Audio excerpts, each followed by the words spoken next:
All right, and welcome back to the GSMC Wrestling Laureate podcast brought to you by the GSMC Sports Network. I'm your host, Eric Rodriguez, here every Monday through Friday, 8 p.m. Pacific Time, 11 p.m. Eastern Time. Here to talk about everything in the world of professional wrestling, all the action inside and outside of the ring, all the backstage curtain drama. We talk about superstars' inactive statuses, injury updates, also their contracts, their extensions, new signings. Talk about promotions from AEW to WWE, TNA to Ring of Honor, New Japan Professional Wrestling to the GCW to the National Wrestling Alliance to basically any other wrestling promotion out there here on the GSMC Sports Network and the GSMC Wrestling Laureate podcast. If it makes major news headlines in terms of the world of professional wrestling, we talk about it here on this show. So make sure you tune in. If you're a wrestling fan, this is a perfect spot. So make sure you like and subscribe to the show. All right, so we talked about some, just kind of reflect on what we talked about right quick. We had our WWE SmackDown review. We talked about Monday Night Raw. We, previewing a little bit what's going to go on with that. We also talked about AEW Wrestle Dream, give you guys my analysis, also some of my opinions. And now we're going to talk about some WWE and AEW PLE comparisons. Some people complain that WWE, PLEs are too short. Some people complain that AEW is too long. So we're going to talk about that. So let's go ahead and without further ado, do you want to talk about some AEW and WWE? All right, here we go. So first and foremost, AEW is always going to be compared to the WWE. Kind of people, sprouting out, kind of living that nostalgic feeling of the Monday Night Wars. Obviously, there are no wars, ladies and gentlemen. I apologize if a lot of you guys are like, "What are you talking about?" Yes, there is. They're competing against each other. They are and they aren't. If you're a wrestling fan, you know, um, for me, I'm a diehard WWE fan. I am. Recently started watching AEW Dynamite about a year ago, and of course, what goes along with it with Ring of Honor and TNA as well. But overall, like I don't really feel compelled to kind of take sides, and it's wrong for people to kind of have that, kind of take on that because it's not like WCW against WWE, or WWF. You know what I mean? Back then, there wasn't a lot more streaming services. There wasn't a lot more chances in social media like TikTok, Instagram, or Facebook to kind of get updates from the rival promotions. Like you didn't have a lot of TikToks from WWE. You didn't see a lot of reels on Instagram talking about AEW's Wrestle Dream. So there's a lot of I'm not sorry WCW talking about like WCW Mayhem or Bash at the Beach or Starcade or any of those pay-per-views. Like you didn't get that. So obviously right now there's a lot of discrepancy between the two. But just kind of getting into it. First and foremost, AEW, and this is a plus for me. This is a huge plus for me. Has a full match card, 9 matches. Eight, sometimes two. WWE used to do this during the Attitude Era, and basically before the WWE Network was created, and I feel like WWE created this narrative of what a wrestling premium live event should be. Like, you know what I mean? They didn't really have anybody to compete against. You know, for the longest time, they were like their own competition. So then WWE felt like they could dictate the world and feel like they could basically, state their claim in any reason to be like, oh, I want quality over quantity, which by all means, it's it's a legitimate argument. No, it's legible. I get it. It's cool. But I like it. I like how AEW has championship matches. All the belts are defended on one night, and obviously that's why a lot of people pay for that pay per view card because AEW's pay per views are so cool. They're so dope. They deliver in every aspect, at least in my opinion. Kind of giving me a lot of like a UFC kind of feel where you have the bantamweight, the featherweight, the light heavyweight, the world heavy. Like you have all the belts being defended on all night, on one night. You know what I mean? And if WWE they only do like two belts tops, they have a small match card, 5 matches. They run from 3 to 3.5 hours as well. They have both Raw and SmackDown. Obviously, AEW, their counterpart, has 4 hours plus a press conference. Obviously, you have the CMLL, New Japan Professional Wrestling, or kind of, they kind of have superstars, kind of dabble in a little bit. But most importantly, you have stars from Ring of Honor and AEW coming together. So that's a lot of stuff. For AEW, the weekly shows are good, not really great. For WWE, the weekly shows are great. And I really, very rarely they have a bad weekly show like Raw or SmackDown.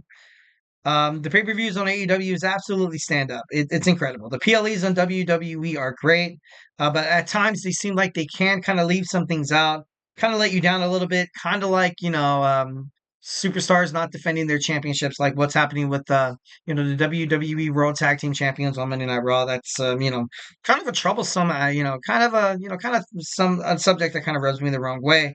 In AEW, the leadership, Tony Khan is super nice, but doesn't have the respect of everybody in the locker room. In WWE, Triple H, Paul Levesque, he's been inside WWE. He's been within the ring before. He's been in every single aspect behind WWE. He's a leader. He has the respect of the locker room. No one's basically going to, kind of tell him to F off a little bit there. The predictability or the shock factor in WWE comes in my opinion, about a 6 out of 10. No, well, we'll do 7 out of 10. For AEW, the shock factor is about 8 out of 10, 9 out of 10. And, which is great. And I know a lot of people are like, oh, what are you talking like? I don't know. The shock factor, it could be done well, but then if it's done too much or too soon, it could be bad. And sometimes that kind of shock factor, it kind of has bitten Tony Khan in the butt a couple of times. Sometimes, their storylines could deliver too quickly. And in WWE, the storylines, they're obviously getting better. They're getting better every single time. Like I said, 2 or 3 championship titles are on the line. Weekly in WWE. As opposed to AEW, who they defend titles on Rampage, Collision, Dynamite, and then all of them contend for their championship on the PLE. So but I think that's pretty. I don't know. It's hit or miss for me. For Monday Night Raw and SmackDown championships are also defended during weekly shows, which makes me believe that maybe that's the reason why their weekly shows are a little bit more successful than AEW. But although it is kind of like the same thing, ipso facto, the pre-shows on WWE are basically eliminated. You don't really have, maybe you have like 1 or 2 like matches. Other than that, it's just somebody like talking in the mic all the time. AEW, quite the opposite. Their pre-show is absolutely filled, 4 or 5 matches. But then sometimes it could be a little bit too much. The crowd, within a 12 match card can be a little exhausting, so you could be watching and be like, all right, like I'm going to get into it. Oh, 12 matches. Like it's a 4 hour show. It's long, very, very long. And in WWE, the fans are fully engaged. Like, Triple H Polovek's, his philosophy, his perspective is quality over quantity. The title runs in WWE, besides the World Championships, no, besides, no, oh my God, I worded that wrong. That was my bad.